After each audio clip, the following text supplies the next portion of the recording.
খায়রুল বাশার আপনার কাছে ফিরতে চাই এই কারণে কি কাজ আসছে এখন? সে তো খুব ফোকাসড গল্প নিয়ে, আপনি কোথায় ফোকাসড?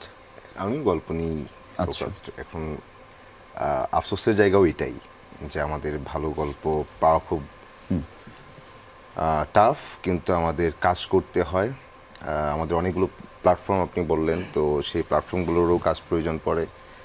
তো সবসময় যে খুবই দারুণ গল্প হয় তা না, বাট যে গল্পটা দেখে কিছু পয়েন্টে আমি আসলে নিজেকে রাজি করাতে পারি যে না এই কাজটা করা যায়, সেভাবে কাজ তখন করি আর কি।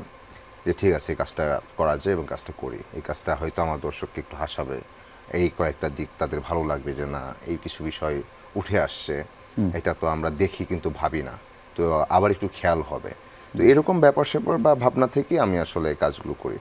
তো সামনে কিছু আসলে টেলিভিশন ফিকশনই আসবে, তো মানে নাটকে আসবে।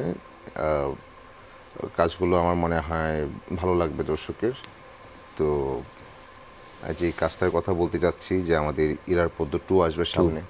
তো আমার মনে হয় যে এই কাজটা আমরা তো অনেক আলোচনাই করছি, মানে করছি যে আসলে এটা কি, এটা অনেক ফিলোসফিক্যাল কিনা, এটা অনেক ভারী কিনা, ব্যাপারটা এরকম না। আমার কাছে এটা এই কাজটা করার পেছনে যেই কারণ সেটা হচ্ছে যে পদ্মের যে চারিত্রিক বৈশিষ্ট্যগুলো, আমার মনে হয় যে এই বৈশিষ্ট্যগুলো একটা মানুষের থাকা উচিত।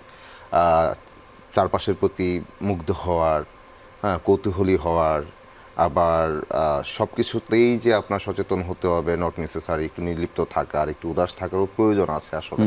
আমাদের তো এখন সবসময় একটা মাথায় স্বার্থ ঘুরে, মাথায় ঘুরে যে আসলে আমরা নানা রকম ধান্দা, এটা জীবন জীবিকার ধান্দা, কর্মের ধান্দা, নানা কিছু। তো আমরা যে খুব স্বস্তিতে থাকি তাও কিন্তু না, একসময় কিন্তু হাঁপিয়ে উঠি।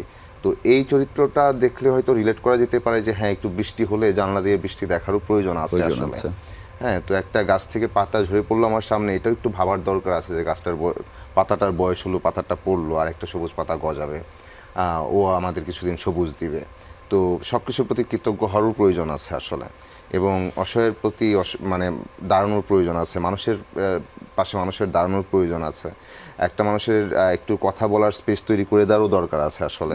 তো সে কথা শুনেও, সে কথা বলেও, একটু আড্ডাও দেয়, তো একটু আড্ডাও জীবনে দরকার আছে। তো এই সুন্দর ব্যাপারগুলোর প্রতি ধরেন যে মুগ্ধ হয়েই আমার আসলে এটা করা, যে না এই সময় আসলে এই ব্যাপারগুলো উঠে যাচ্ছে, একটা বহিমিয়ান জীবনেরও কিছুটা ধাঁচ আমাদের মধ্যে থাকা উচিত।